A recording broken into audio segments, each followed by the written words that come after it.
আসসালামু আলাইকুম। তোমাদের জুলজির যে ষষ্ঠ অধ্যায় আছে বৃক্কে, সেটা নিয়ে আমি তোমাদের একটু আলোচনা করি। ইম্পর্ট্যান্ট টপিকগুলো লাইক বৃক্কের গঠন কাজ, নেফ্রনের গঠন, মূত্র উৎপাদন পদ্ধতি, অসমো রেগুলেশন কি, বৃক্ক বিকল হলে কি করা যাবে, ঠিক আছে? খুব শর্টকাটে পড়াই দিচ্ছি, একটু দেখো। বৃক্কের গঠন ও কাজ। বৃক্কটা ফার্স্টে আমি একটু আঁকাটা শিখি, ঠিক আছে? কাজটা পরে শিখি, আগে বৃক্কের আঁকাটা শিখি। দেখো, প্রথমে এভাবে করবা, এমন একটা বস্তু আঁকবা, ঠিক আছে? দেন ছোট ছোট এমন জিনিস দিবা,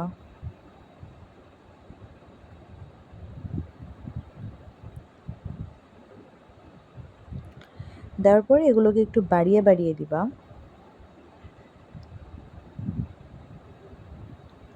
তারপরে এগুলো একটার সাথে আর একটা লাগাই দিবা। দেন এই বাইরে যেটা থাকবে সেটা এভাবে করে দিবা, আর এটার বাইরে যেটা থাকবে এদিক থেকে একটু বড় করে নিয়ে এদিকে দিয়ে দিবা, দেন এটা দিয়ে দিবা, ঠিক আছে? এখন একটু এটার মধ্যে এরকম করে দিয়ে দিবা।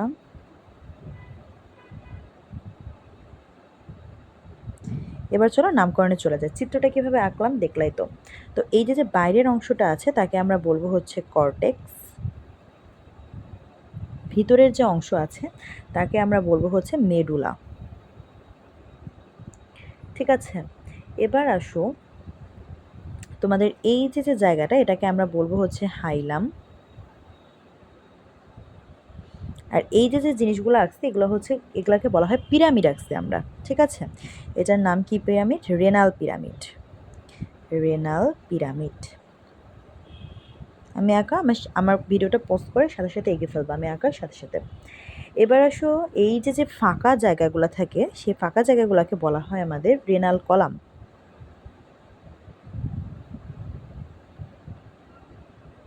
ফাঁকা জায়গাটা, ঠিক আছে? লিখে দিলাম ফাঁকা জায়গা। এবার আসো, এই যে যে নালীটা দেখতে পাচ্ছ বাইরের দিকে যে নালীটা তাকে আমরা বলবো হচ্ছে রেচন নালী। আর যেইখানে এসে সবাই যুক্ত হয়েছে সেই জায়গাটাকে বলা হয় পেলভিস। যে নলে এসে সবাই যুক্ত হইলো, এই রেনাল পিরামিডগুলো যে নলে এসে যুক্ত হইলো তার নাম কি? তার নাম আমরা বলবো হচ্ছে পেলভিস। এই তো, এই কয়টা জিনিস। আর বৃক্কের উপরে এরকম ছোট ছোট তন্তু থাকে, এমন করে কয়েকটা তন্তু দিয়ে দিবা। এই তন্তুকে বলা হয় হচ্ছে নেফ্রন। এই নেফ্রনই হচ্ছে বৃক্কের গঠন ও কাজের একক, ঠিক আছে? এটা কিসের চিত্র তাইলে আমরা আঁকলাম? চিত্র হচ্ছে আমাদের বৃক্ক বা কিডনি, ঠিক আছে? ওকে, তো এটা শেষ। তার মানে বৃক্কের গঠনটা শেষ, কাজটা আমরা একটু পরে দেখতেছি, ঠিক আছে? বৃক্কের কাজটা একদমই সহজ, ওটা একটু পরে দেখতেছি। আগে দেখো, বৃক্কের কাজটা আমি তোমাদের পিছনে লিখেও রাখছি। এই যে বৃক্কের কাজ, বৃক্কের কাজ কি? নাইট্রোজেন ঘটিত বজ্র অপসারণ, রক্তের পানির পরিমাণ নিয়ন্ত্রণ, রক্তচাপ নিয়ন্ত্রণ, অম্লক্ষারের ভারসাম্য রক্ষা, দেহে লবণের পরিমাণ নিয়ন্ত্রণ, রেনিন তৈরি। তাহলে আমাদের বৃক্কের গঠন এবং কাজ শেষ হয়ে গেল, ঠিক আছে? এবার আসো নেফ্রনের গঠন। আগে আমরা নেফ্রন আঁকাটা শিখি, তারপরে আমরা নেফ্রনের গঠন শিখবো। নেফ্রনের গঠন শেখার পরে আমরা মূত্র উৎপাদনটা শিখবো, ঠিক আছে? বৃক্কই কিন্তু মূলত মূত্র উৎপাদন করে। ওকে, তো আমরা ফার্স্টে বৃক্কেরটা এটা শিখে নিই, মানে নেফ্রনটা আগে একটু আঁকা শিখে নিই, কারণ নেফ্রনের বড় দায়ভার আছে এখানে। কারণ নেফ্রন কি করে? নেফ্রন হচ্ছে তোমার বৃক্কের গঠন ও কার্যের একক। তো দেখো, আমি এবার তোমাকে দুইটা এরকম জিনিস এঁকে, দুইটা ডালের মতন এঁকে আমি এখানে একটা পেয়ালার, মানে এখানে আমি একটা ছোট একটা জিনিস আঁকবো। এটাকে বলা হয় তোমার, এই যে আমি একটা ছোট একটা যে বয়ামের মতো আঁকলাম এটাকে বলা হয় হচ্ছে আমাদের গ্লোমেরুলাস। কি বলা হয়? এটাকে বলা হয় আমাদের হচ্ছে গ্লোমেরুলাস। গ্লোমেরুলাস। আচ্ছা, এটা একটু পরে, নামকরণটা পরে করি, আগে এঁকে নে। দেন আমি একটা পেয়ালার মতো জিনিস আঁকবো।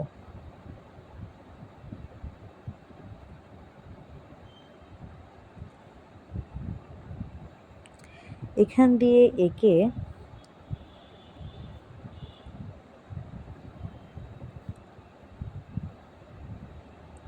দেন আমি একটা ইউ আকৃতির একটা নালী দিব। দেন আমি আবার একটা এমন দিয়ে, দেখো, দেন আমি এই জিনিসটারেও ঠিক সেমভাবে পেঁচায় পেঁচায় নিব।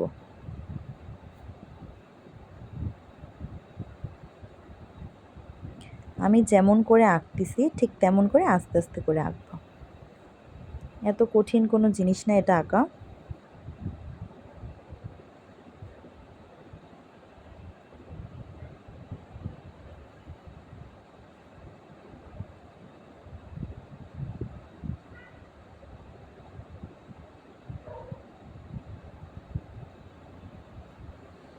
ঠিক আছে, এবার দেখো তাইলে এই যে যে ইউ আকৃতির বস্তুটা আছে একে বলা হয় বোম্যান্স ক্যাপসুল। Bowman's capsule.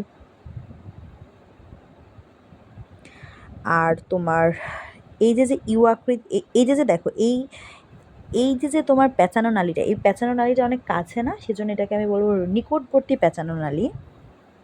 নিকটবর্তী পেঁচানো নালী।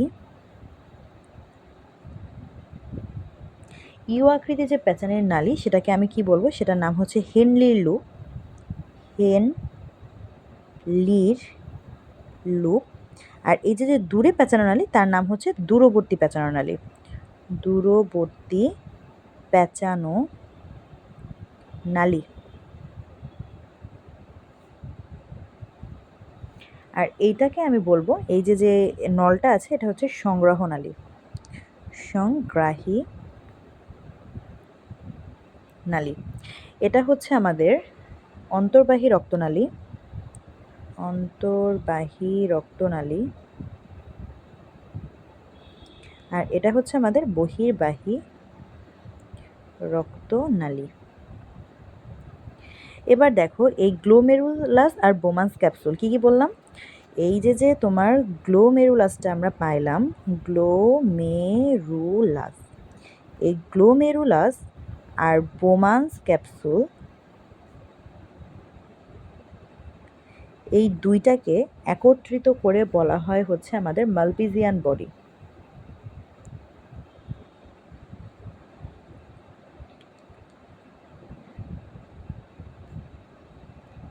আর এই যে যে এই যে যে নিকটবর্তী পেঁচানো নালী হেনলি লুপ আর দূরবর্তী পেঁচানো নালী কি কি বললাম, নিকটবর্তী হেনলি লুপ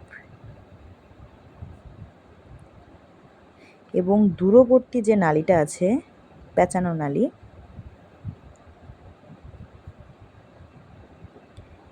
এটাকে একসাথে করে বলা হয় হচ্ছে তোমার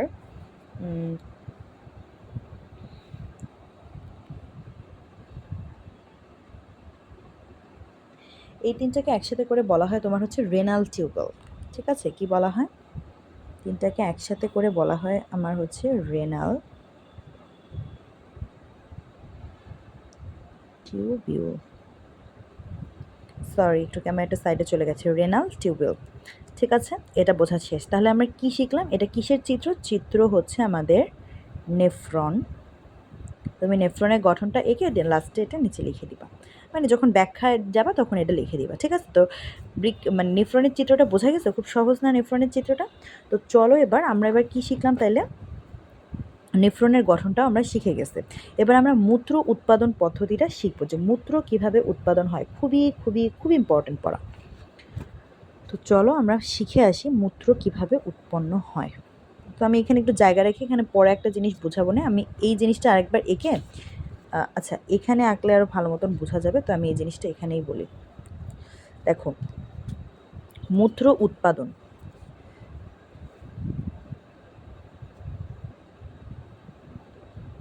মূত্র উৎপাদনটা সাধারণত তিন ধরনের হয়। একটা হচ্ছে আমাদের আলট্রা ফিল্ট্রেশন,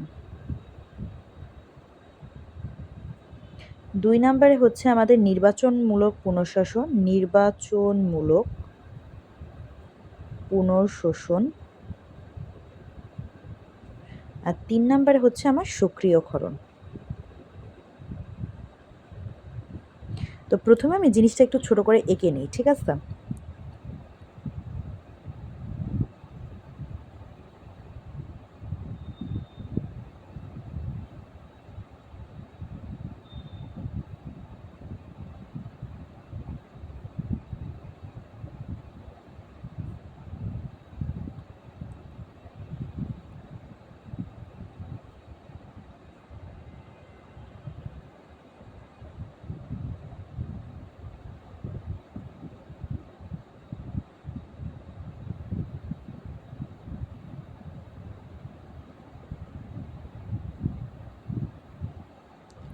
এটা আমি এঁকে নিলাম, এটা আমি নামকরণটা করতেছি না, কারণ নামকরণটা তুমি এখান থেকে দেখলেই বুঝতে যাবে, এটা কিন্তু নেফ্রনের চিত্র।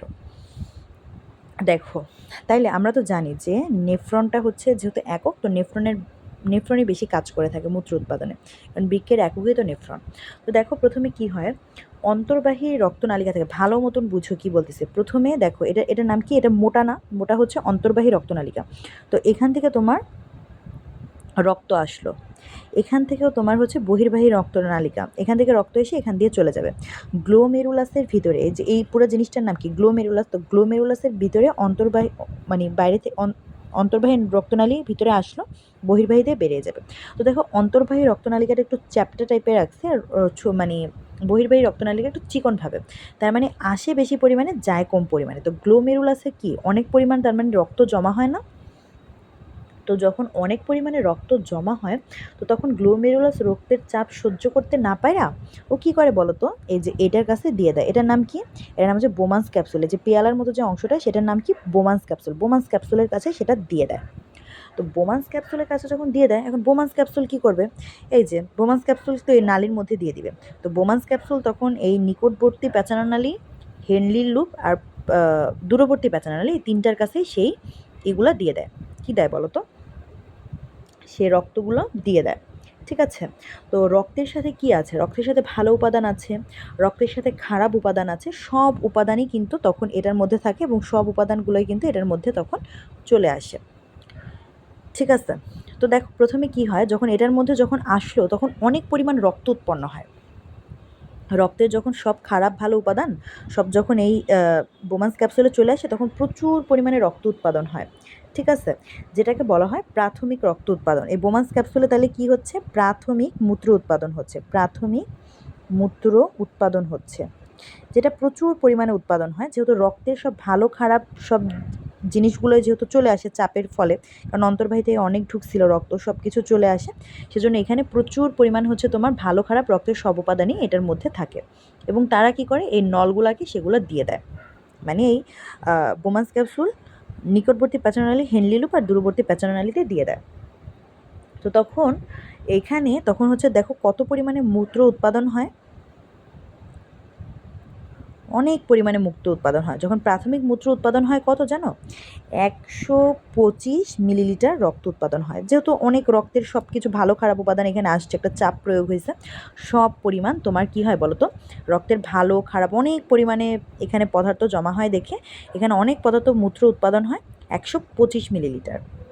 তো তখন হেনলি লুপ, মানে এই যে তোমার নালিকাগুলো আছে, তারা একটা কাজ করে। এই যে প্রথমবার আমি যে প্রাথমিক মূত্র উৎপাদন বললাম, এভাবে ফার্স্টে এভাবে করে ব্যাখ্যা করবা যে আমরা জানি অন্তর্বাহী রক্তনালিকাতে দিয়ে রক্ত প্রবেশ করে এবং বহির্বাহী নালিকা দিয়ে রক্ত চলে যায়। তার ফলে হচ্ছে আমাদের অন্তর্বাহী নালিকার রক্তগুলো কোথায় আসে, গ্লোমেরুলাসে এসে জমা হয়। গ্লোমেরুলাসে অনেক চাপের ফলে গ্লোমেরুলাস সেগুলোকে মানে বোমান্স ক্যাপসুলে দিয়ে দেয়। বোমান্স ক্যাপসুলে তখন হচ্ছে আমাদের রক্তের ভালো খারাপ দুইটা উপাদানই এখানে আসে। আসার ফলে তারা কি করে, প্রচুর পরিমাণে প্রাথমিক রক্ত উৎপাদন হয়, যার পরিমাণ হচ্ছে 125 মিলিলিটার, যেটা হচ্ছে আমাদের নিকটবর্তী প্যাচারনালী এবং হচ্ছে হেনলি লুপ দূরবর্তী প্যাচারনালীতে চলে যায়। এই প্রথম ধাপটাই হচ্ছে আমাদের আলট্রাফিকেশন।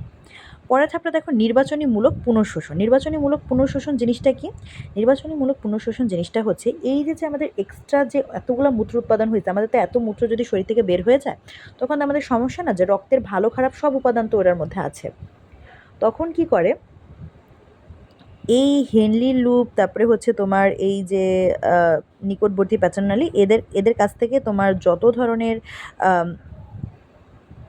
এক্সট্রা রক্তের যে উপাদানগুলো আছে, তারা কি করে আবার হচ্ছে তোমার পুনরায় হচ্ছে তোমার আবার রক্তনালীতে সেই জিনিসগুলো পাঠিয়ে দেয়। এই যে এক্সট্রা যে মূত্র উৎপাদন হলো না 125 মিলিলিটার, এই 125 মিলিলিটার মূত্র আবার পুনরায় কি রক্তনালীতে পাঠিয়ে দেয়। ঠিক আছে, আবার কি করে দেয়, রক্তনালীতে পাঠিয়ে দেয়। ঠিক আছে, এই যে এটা এটা আঁকলাম, এটার নাম কি, এটার নাম হচ্ছে রক্তনালী। আবার পুনরায় হচ্ছে রক্তনালীতে পাঠিয়ে দেয়, কারণ এত মূত্র দিয়ে আমরা কি করব, তো সেই জন্য আবার রক্তনালীতে পাঠিয়ে দেয়। এই প্যাঁচানো নালীগুলো আবার রক্তনালীতে পাঠিয়ে দেয়। 125 মিলিলিটারের বেশিরভাগ, মানে প্রায় সবই হচ্ছে তোমার রক্তনালীতে পাঠিয়ে দেয়। বাকি থাকে তোমার 1 মিলিলিটার, যেটা সংগ্রাহী নালীতে যায়। এই যে আস্তে আস্তে এখানে এই হেনলি লুপ তারপরে হচ্ছে তোমার নিকটবর্তী পাচননালী, দূরবর্তী পাচননালী সব হচ্ছে রক্তনালীতে আবার রক্তগুলো পাঠিয়ে দেয়। বাকি থাকে 1 মিলিলিটার, যেটা হচ্ছে তোমার কোথায় থাকে, এই সংগ্রহ নালীতে থাকে, এই যে সংগ্রহ নালীতে এখানে থাকে। ঠিক আছে, এই যে আবার রক্তনালীতে আবার যে তোমার ব্যাগ দিল, এই যে মূত্রগুলা প্রাথমিক মূত্র উৎপাদন করার পর যে রক্তনালীতে আবার সেগুলো ব্যাগ দিল, কারণ ওই মূত্রের মধ্যে কি থাকে, রক্তের ভালো খারাপ সব উপাদান থাকে, সেজন্য পাঠাই দিছে। এই জিনিসটাকে বলা হয় নির্বাচনীমূলক পুনর্শোষণ। তারপরে 2 নাম্বার পয়েন্টটা শেষ হয়ে গেল। সক্রিয় ক্ষরণ জিনিসটা কি, এই যে সংগ্রহ নালীটা আছে না, এই সংগ্রহ নালীর মধ্যে তোমার 1 মিলিলিটার মূত্র যে থাকলো, সাথে রক্তের আরও যে খারাপ উপাদান, যেমন মনে করো তোমার ক্রিয়েটিনিন, তারপর নাইট্রোজেন ঘটিত আরও যে বজ্র পদার্থগুলো আছে, ক্রিয়েটিনিন, এই ক্রিয়েটিনিন, এই যে ক্রিয়েটিনিন, তারপরে নাইট্রোজেন ঘটিত বজ্র পদার্থ আছে, সব আবার এখানে এসে জমা হয়। মানে 1 মিলিলিটার তো ওখান থেকে মূত্র থাকলোই, 125 মিলিলিটার থেকে মাত্র 1 মিলিলিটার থাকলো। আর তা বাদে এই যে তোমার আরও যে তোমার রক্তের মধ্যে তখন এই যে 1 মিলিলিটার যে থাকলো, তখন রক্তনালীতে কিন্তু অনেক কিছু আবার খারাপ অনেক কিছু চলে যায়, তো সেই খারাপগুলোকেও তখন আবার রক্তনালী আবার এখানে ব্যাক দেয়। এই জিনিসটাকে বলা হয় সক্রিয়করণ। তার মানে আমি ফার্স্টে থেকে বলি কি বললাম, প্রথমে আলট্রাফিকেশন মানে এই যে অন্তর্বাহী নালিকা থেকে গ্লোমেরুলাসে আসলো আর বহিনালীতে চলে গেল, বাট অন্তর্নালী যেহেতু মোটা অনেকগুলো রক্ত আসে, তো রক্ত চাপ সহ্য না করতে পারে, গ্লোমেরুলাস বোমান্স ক্যাপসুলে দেয়। বোমান্স ক্যাপসুল সেই রক্ত যেহেতু ভালো খারাপ দুইটা প্রকারই রক্ত আছে, ও কী করে ফেলে, রক্তগুলো দিয়ে মূত্র উৎপাদন করে ফেলে এবং প্রাথমিক অবস্থায় মূত্র উৎপাদন করে ফেলে 125 মিলিলিটার, যেটা প্রচুর পরিমাণে মূত্র। ঠিক আছে, সেটা আমাদের নিকটবর্তী প্যাচারনালী, হেনলি লুপ আর দূরবর্তী প্যাচারনালীতে চলে যায়। তো এত রক্ত দিয়ে কি করবে, তো এই জিনিসটা হচ্ছে আলট্রাফিকেশন। দেন ওই রক্তগুলো যখন মানে ওই রক্তের মধ্যে থাকা 100 মিলিলিটারের মধ্যে, মানে ধরো 1 মিলিলিটার রেখে বাকি সবটা হচ্ছে আবার রক্তনালীতে এই নিকটবর্তী প্যাচারনালী, হেনলি লুপ আর দূরবর্তী প্যাচারনালী ব্যাক দেয়। এই জিনিসটাকে বলা হয় নির্বাচনমূলক পুনঃশোষণ। আর ওই রক্তনালীর মধ্যে থাকা খারাপ উপাদান আবার হচ্ছে তোমার 1 মিলিলিটারের সাথে যোগ হয়। ঠিক আছে, 1 মিলিলিটারের সাথে যোগ হয়, লাইক ক্রিয়েটিনিন, আবার যে নাইট্রোজেন ঘটিত বজ্র পদার্থগুলো আছে সেই জিনিসগুলো যোগ হয়, সেটাকে বলা হয় সক্রিয়করণ। তো এই তিনটাই হচ্ছে আমাদের মূত্র উৎপাদনের জিনিসগুলো। ঠিক আছে, তো এইভাবে করে লিখবা যে প্রাথমিক মূত্র উৎপাদন হয় 125 মিলিলিটার, বাট লাস্টে যে কত থাকে, 1 লিটার থাকে। ঠিক আছে, আর বজ্র পদার্থগুলো লাস্টে যে যোগ হয়। তো এটা হচ্ছে নেফ্রনের গঠন। এই নামগুলো আমি আর তাই এখানে লিখি না, আর এটা হচ্ছে আমাদের মূত্র উৎপাদনের কাজ। তাহলে আমাদের কি কি শেষ হলো, মূত্র উৎপাদন পদ্ধতিটাও শেষ হলো। এবার চলো আমরা অসমো রেগুলেশন জিনিসটা একটু দেখে আসি। অসমো রেগুলেশন জিনিসটা কি, দেখো, ধরো তুমি কোনো একদিন তুমি পানি কম খাইলা। ঠিক আছে, এরকম অনেকেই আছে যারা পানি খেতে চায় না। তো ধরো তুমি একদিন পানি কম খাইলা, তুমি তো জানো যে তোমার ব্রেনে একটা গ্রন্থি আছে, তার নাম হচ্ছে হাইপোথ্যালামাস।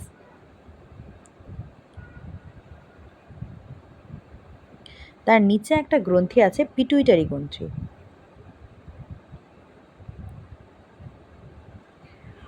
ও যখন তুমি পানি কম খাইছো, ঠিক আছে, তখন তোমার কিডনি ধরো হাইপোথ্যালামাসের কাছে বিচার দিছে যে আজকে এই লোকে পানি কম খাইছে। ও আবার পিটুইটারি গ্রন্থিকে বলতিছে যে আজকে তো তার মানে তো পানি কম খাওয়া হয়েছে, তাহলে এখন কি করা যাইতে পারে।